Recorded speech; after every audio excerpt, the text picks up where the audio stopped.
Hello students.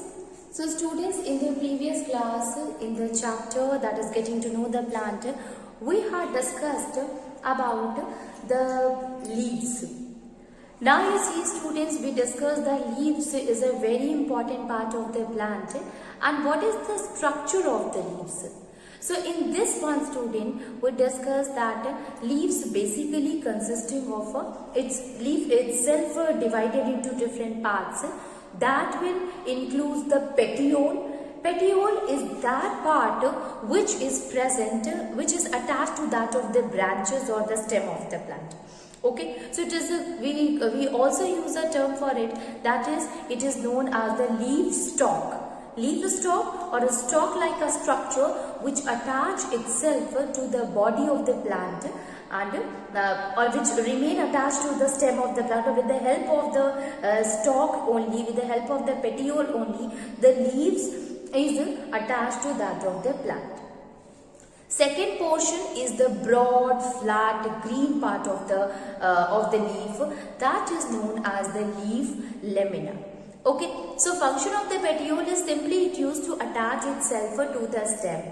Okay, and the function of that of the leaf lamina, that it consisting of a lot of things which mainly responsible for making the food and performing the photosynthesis and everything. So you see, we had discussed that in case of a leaf lamina, there is a main vein is there, and that vein, it is started from the petiole and reaches to the tip of the leaf, and that is known as the midrib.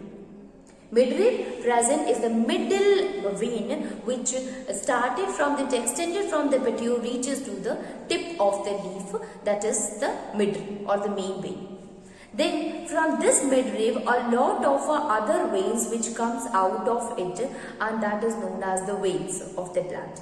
Okay, now veins again it get divided into the very fine veins like a structure, and that is known as veinlets.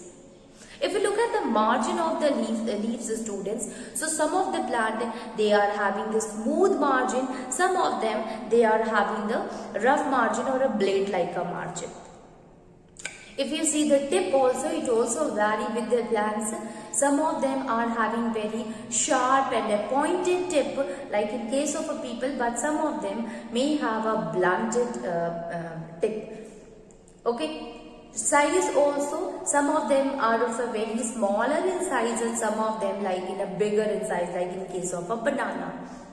Okay, so it varies from place to place, but the basic things which include the midrib, which include the petiole, which include the veins in it remains the same. Now, what was the role of the vein in the leaves, students? Basically, the veins which is present in the leaves, it helps in carrying, it consisting of various tubes in it, and these tubes help in carrying the water, mineral, as well as it also help in carrying the food to the leaves to the stem. Okay, so the tubes are there which used to distribute the water and minerals in the leaves and also collect the food from that of the different parts of the leaves and reaches to the stem of the plant.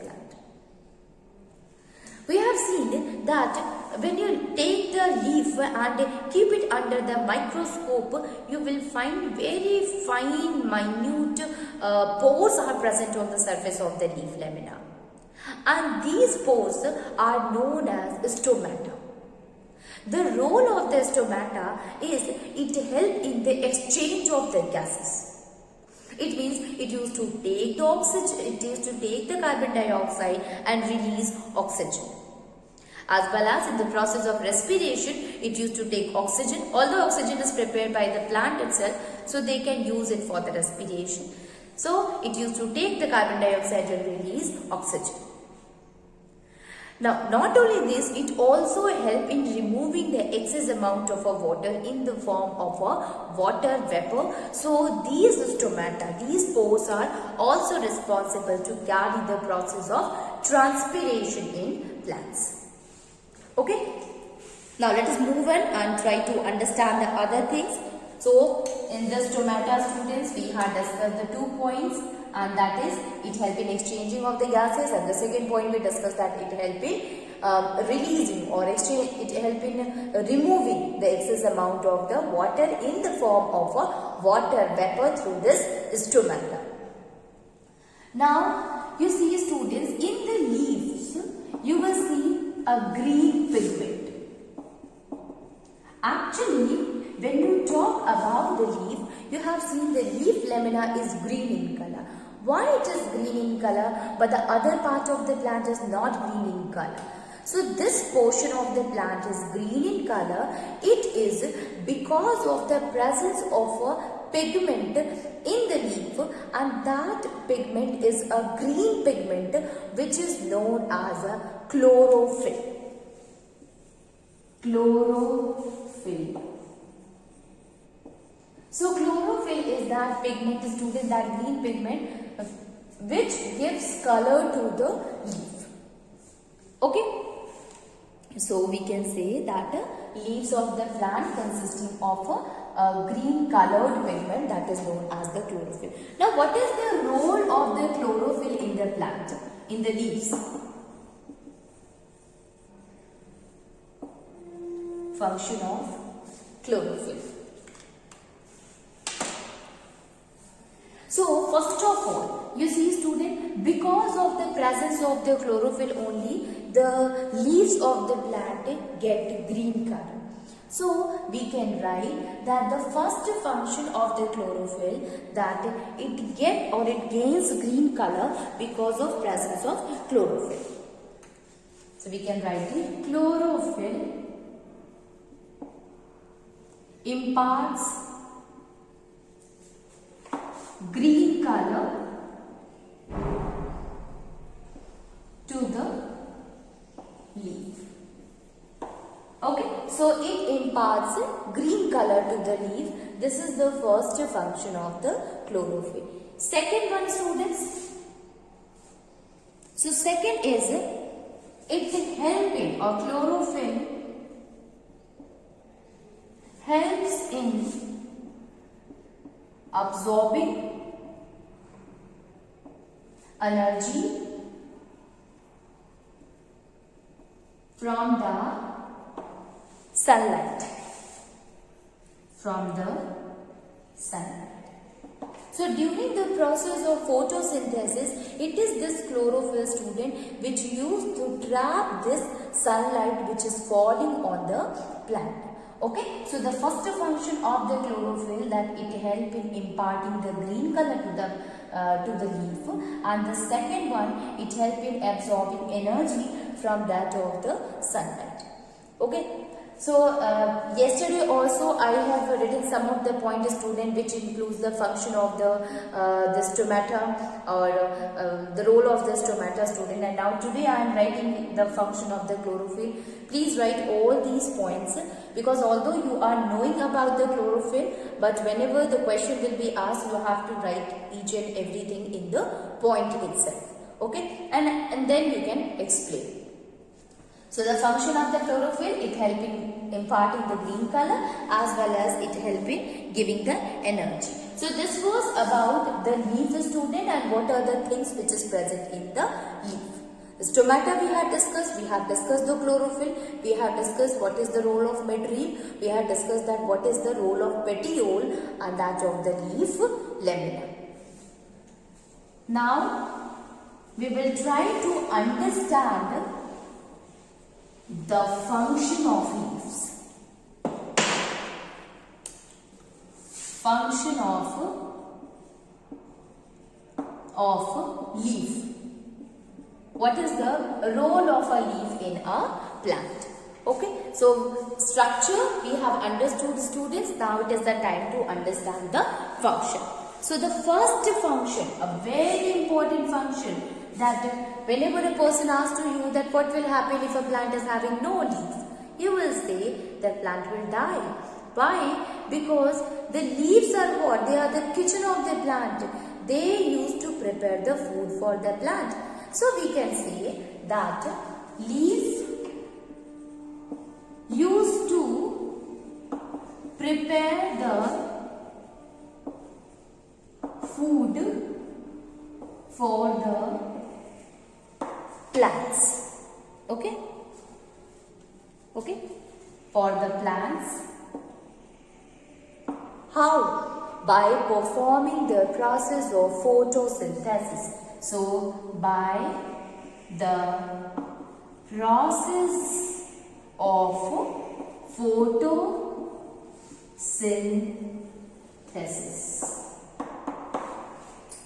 Okay, so it helps in preparing the food for the plants by performing the process of photosynthesis. You all are knowing that it is the photosynthesis which help in making the starch. Okay. Now the second one is, students, you know that it used to remove the excess amount of water. So excess amount of the water will be removed in the form of water vapor through the stomata of the leaf. So we can write it. The leaf or the leaves get rid of the excess amount of excess amount of water from the plant in the form of water vapor through the process of transpiration. Okay, so through the process of transpiration. Okay, so we can say, student, that it is the leaves which, if the amount of water is carried by the root to the stem to the leaves. Now leaf already has prepared the food, so rest of the water, it should be evaporated or it should be removed from the plant. So the leaves, they used to remove this water through the plant with the help of this stomata, with the help of the pores present in it, and this whole process is known as the transpiration process. Now, not only this, student, leaves help in carrying out the process of a respiration in the plant. Okay, so we can write it that leaves carry out the process of respiration. The leaves of the plant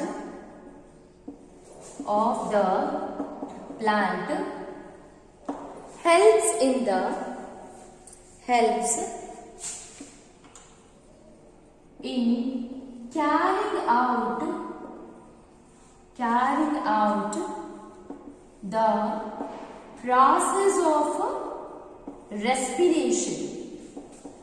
process of respiration in plants. So it helps in carrying out the process of respiration. You can see, students, even the oxygen which is present in the atmosphere, it will be used by the plant and it starts releasing the carbon dioxide. You all are knowing that the plants, they used to perform both of the process, that is breathing and respiration. It means breathing we can say, students, means photosynthesis and respiration. In the process of photosynthesis, they used to take the oxygen, they used to take the carbon dioxide and release oxygen. In the process of respiration, they used to take oxygen and release carbon dioxide. So we can say that this whole process will occur with the help of the stomata which is present in the leaves. So it is the leaf only which help in performing the respiration in plants. Okay, so this is what these are some of the function of the leaves, students. First one, that the leaves are that part of the plant which help in performing the process of photosynthesis, and with the help of performing photosynthesis, it help in preparing the food. Second one, students, that the leaves, it help in getting rid of the excess amount of water from the plant in the form of water vapor. So water vapor, it gets removed from the plant with the help of the stomata. Third one, leaves, they used to carry the process of respiration in plants. Okay. Now, we are saying continuously that the leaves, they used to perform the process of photosynthesis. Photosynthesis help in preparing the food. So let us try to understand that how the process of photosynthesis take place in plants. So now we will try to understand the very common process. I think you all are aware of this process, student, and that is the process of photosynthesis. Basically, what are the different components which is present to carry the process of photosynthesis? So, the components which is there, student, that is carbon dioxide, the important components, then water is there, then sunlight is there, okay, then sunlight is there, then chlorophyll is there. So, we can say that these are the different components which is necessary to carry out the process of photosynthesis. So, let us see that how plant get all these components. So, first of all, if we see the carbon dioxide, so we can say that plants, they get the carbon dioxide gas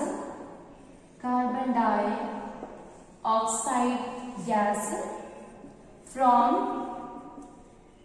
air, and it enters into the plant's body or the body of the plant, into the body of plants through the pores, that is known as stomata. So we can write it through the pores present on leaves called stomata. That is called the stomata.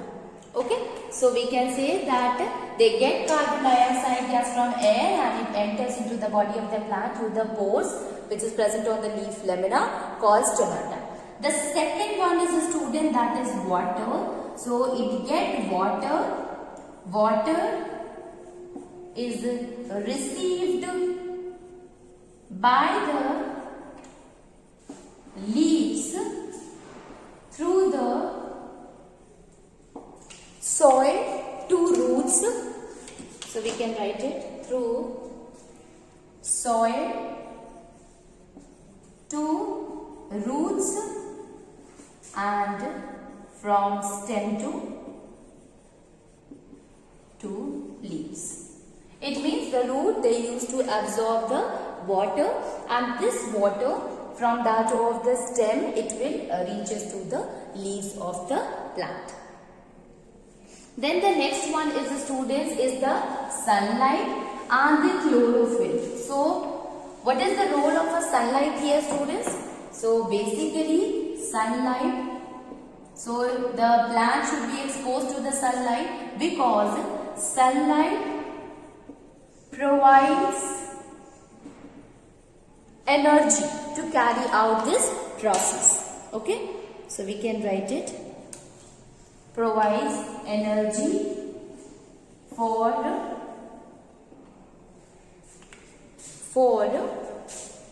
making of food, because in the process of photosynthesis we are making food. So it provides energy for making of food.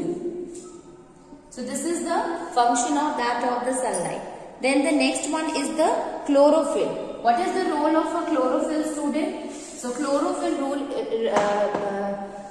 is chlorophyll. Chlorophyll is what? That is the green pigment. So it helps in trapping the energy coming from sunlight. So you see, the sunlight, it is providing the energy to the plant. Now this energy which is providing by that of the sunlight should be trapped by any of the object or any of the part of the leaf. So it is the chlorophyll which used to trap the sunlight, and finally this energy will be used to carry the process of photosynthesis. Okay. So this was about the components which is involved, which is the raw material you can say, and which help in carrying the process of photosynthesis. Basically, you are knowing that when the carbon dioxide react with the water in the presence of sunlight and chlorophyll, then there is a formation of oxygen and glucose. So formation of oxygen and glucose occur. So let us try to understand the oxygen and glucose. So we can write it, the products of the photosynthesis. Products of photosynthesis. Product of photosynthesis. So what are the products, students? That is oxygen and glucose. So what happened to the oxygen which is formed in the process of photosynthesis? So we can write it. In the photosynthesis, the oxygen formed is released into the air. So oxygen formed is released into the air. Okay. So in the process of photosynthesis, the oxygen which is formed here, it is released into the air with the help of, again student, the same process with the help of stomata. So you see student, it has taken the carbon dioxide through the stomata, and the product which is formed here, that is oxygen, is also released into the air through the help of the same pore, and that is also known as a stomata of the leaf. Okay. Now the last one is the glucose, which is the important part. For the glucose only, for this food only, this whole process was going on. So we can say that simplest form of food is formed by the leaves through this process. Okay, so through this process. Now here students, glucose is formed by this process, by the process of photosynthesis. Now then, how we can say that plant consisting of a starch in it? So this glucose is what? It is the food. Now this food will be used by the different parts of the plant. Now rest of the food will be stored into the different parts of the plants also.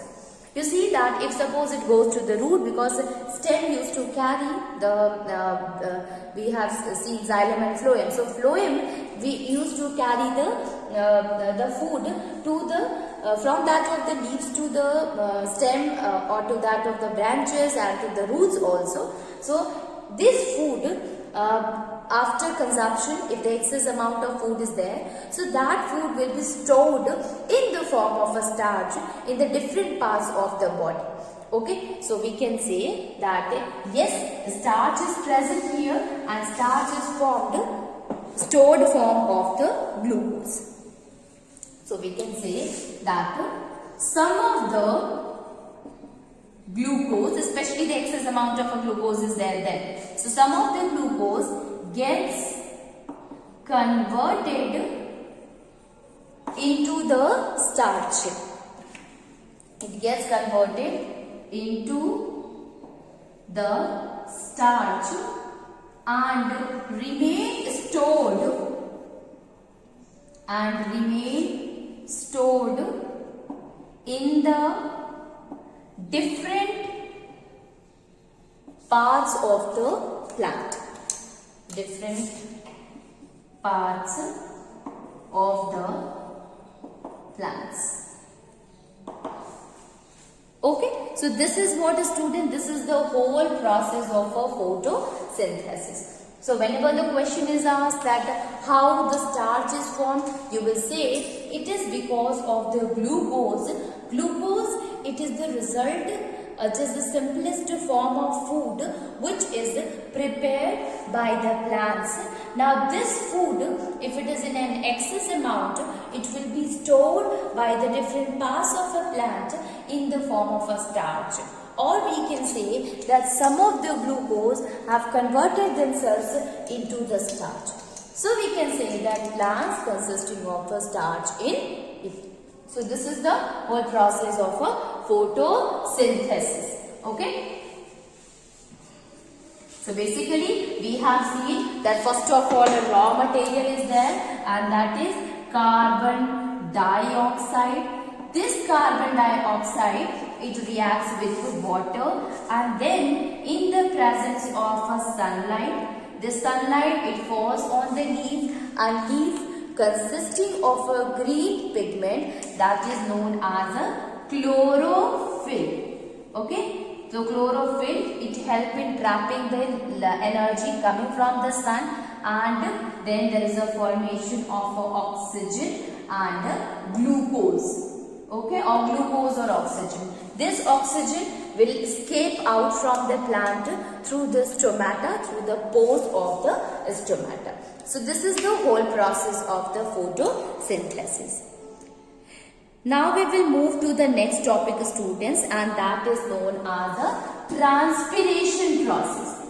So this is the first process which is performed by the plants, and the second process which is performed by the plants, students. Plants, it means leaf. We are talking about the leaves.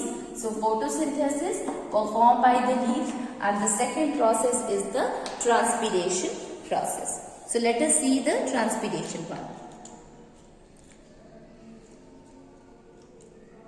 So you see, student, if we talk in case of a transpiration process, so we have seen that the excess amount of glucose gets converted into the starch, and it will remain stored in the food.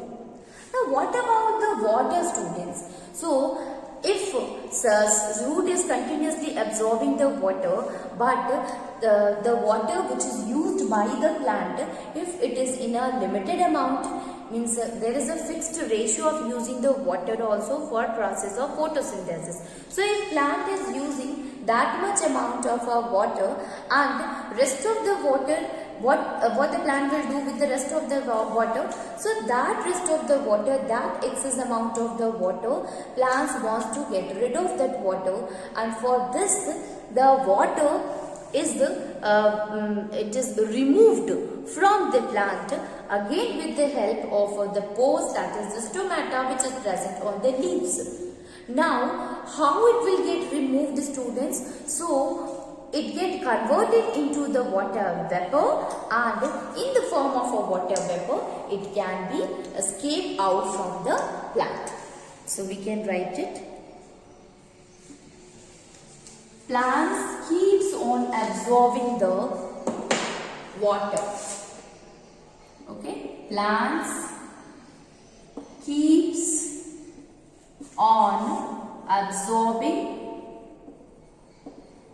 water. From where? From roots. Okay, from roots of the plant. Okay. Now the extra amount of water is constantly removed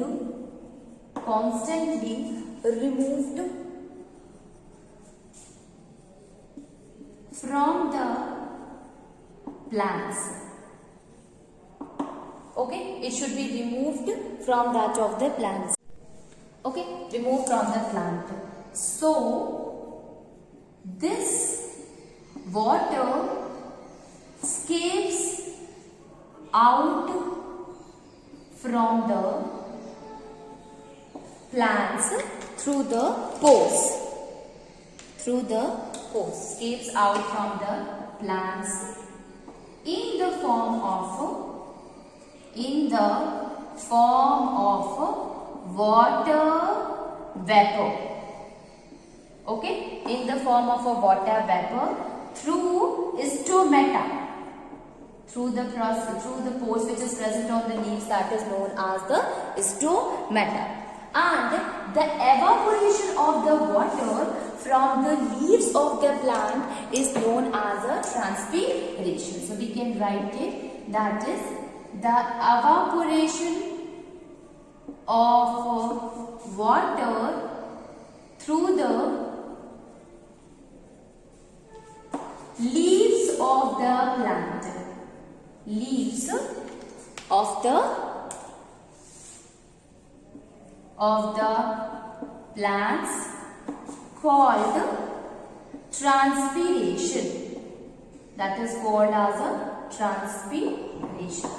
Transpiration also help in this transpiration process. It also help in bringing rain. So we can say that transpiration helps in bringing rain. So it also helps in the rainfall. Okay, even in the cloud formation we are knowing that the transpiration, evaporation both takes place.